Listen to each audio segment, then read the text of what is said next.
Hi guys, I am the Cannons, and since I got such a great... I can see the moon, even though it is day.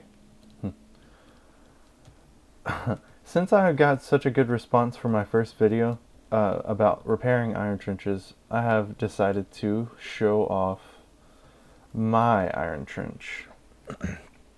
Oh, I was just going to talk about the way it is right now, a few of the changes that I've made to it, and some of the things that I'm going to do to it in the near future. In fact, probably in this video. For now, it is just your standard iron trench. It may look a little bit different because we were poor when we decided to build it on our server. And this is actually a world backup, an old world backup from the server that I play on. I just decided to use this as a creative world for testing instead of having to build a new iron trench. So basically it's just your average iron trench except for this up here. I modified this so that there's a 2 block wide gap for reasons you'll probably see in a bit. And then instead of having an item detector down there for when the golems die, we just set up a tripwire here so that when golems fall through it, they trip it, and then it turns this timer off. So the reason I've made those changes, or the reason we've made those changes, is because I am working on a design that will essentially triple the output of iron from the iron trench. Basically, I'm going to be building a very dumbed down version of this building and that building over there below. But I don't need to move any of the redstone or anything since all the sky axis is taken care of with these pistons. So basically, I just have to build these platforms with doors, these spawning platforms, and then these platforms with the doors on them 64 blocks below the lowest door in this. I'll also have to do the same over there, but I'm just going to be building a platform for these to be on straight across from the lowest row of doors, obviously. So where the building below needs to be, the lowest door on this building has to be exactly 64 blocks above the highest door on the lower building. So from this block, there has to be 63 starting here. This is 1, 2, 3, 4, 5, and then so on. And then the 63rd block will be the door directly above the highest door on the lower building. So basically what I'm going to be doing here is I will just be walking through some of the steps that I've taken, some of the ideas that I've had, some of the things that I've tried, and I'll be showing you some of the problems that I run into and the steps that I take to fix them. I don't really know if this will interest anybody, but I decided to do it anyway because why not? So I will go ahead and work my way down, and I will start on the secondary building, and then I'll get back to you once I've found where these doors where the top doors on the lower building need to be. So I'll get back to you in just a minute. Okay, so I am back, and what I've done here is I have made one slice, just like Tango did in his original video. This is the basic shape of what I will need to build. There are 21 doors here, as well as 21 doors up there. Everything is the same except down here. I will not need nearly as much redstone. I will hardly need any, in fact, just a piston and what it takes to make the instant wire, of course. But other than that, this is what I've done. So in between this door and the door up there, like I've said before, there are 63 blocks. So right now I am going to continue just like this, only with these down here, and I will get back to you when I finish that too. Alright, so here I am. I have completed the secondary building more or less. I need to put in a platform here for the detector villager and have an instant wire run down. I have to have another detector villager up here, just like the one up top, and I have to have an instant wire going down. But I will probably just set up an RS NOR latch down here, and then a timer just like is up there, so that he can be on the tracks and go up and down here just like up top. And then I'll just try to sync them as best as I can. I should be able to sync them perfectly, but I'll worry about that later. Now I have to build the satellite for down here.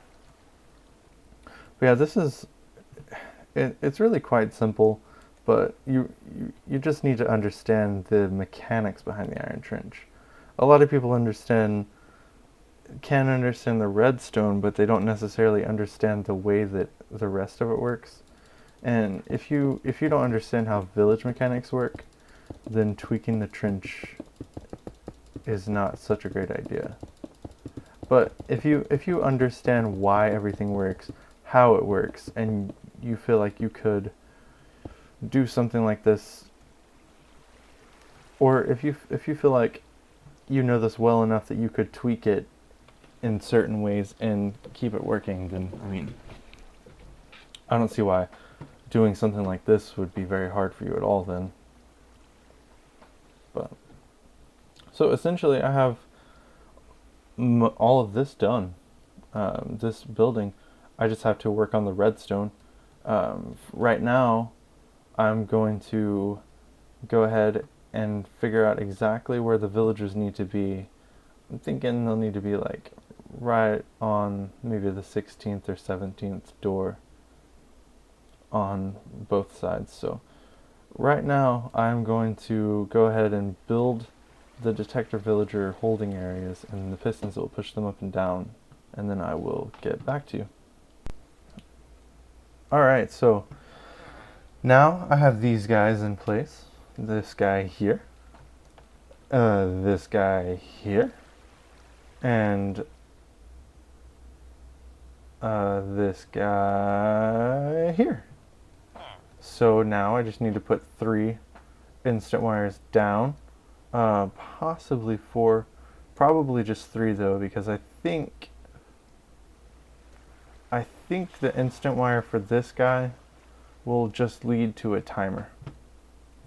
I'll have the instant wire turn the timer on, and then from that I will, have him move up and down the way he is supposed to. However, I do need to check this and make sure that this is good.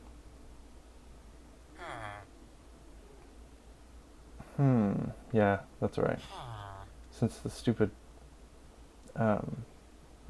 golems will be able to hit this on their way down. I'm sorry, bro, but I guess you're gonna have to die. Let's see. There you go. It'll be a good death. Whoops. Apparently not. No. Yep. Give me that card back. Yeah. Oh well, you win some and you lose some. I happen to lose this one. So now that I have this guy in place, obviously going to need to make a timer. So I am going to do some redstone, and I will get back with you later. Alright guys, I am back, and I have done quite a bit of redstone. It took quite a bit more than I thought it would. For this guy over here, all that I had to do was put down an instant wire to him. No big deal. And the same goes for this guy over here. But this guy up top required a little bit more logic, because when the trench starts, this guy has to receive one pulse to go up. And I couldn't make him do that just with this timer.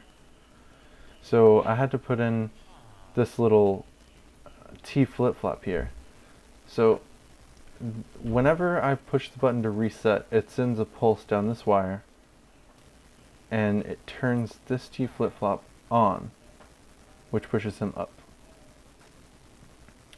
And then when it enters phase 2, there's a pulse that comes down, a long pulse. This pulse stays on the entire time that phase 2 is on. So when this pulse comes down, it turns the T flip-flop off, which unpowers that rail, and then lets this timer do its thing. So it just pushes him up and down as normal. So yeah, that was a bit more complicated than I thought it would have to be, but it wasn't bad. It only took me a few minutes to figure this out. And also keep in mind that this is by no means the final, what the redstone is going to look like when I'm finished. This is just a proof of concept. This is obviously not going to work. This is ugly, but for now, I'm just trying to get the redstone logic down. So I think that is going to conclude this video, because I have about an hour's worth of recording, so I will go ahead and end it here, and then we'll test it and troubleshoot it and fix it in another video, and another couple of videos if that's what it takes. I don't know. So alright guys, don't forget to like and subscribe if you enjoyed this video. Hopefully I will be coming at you with the next one pretty soon. So peace.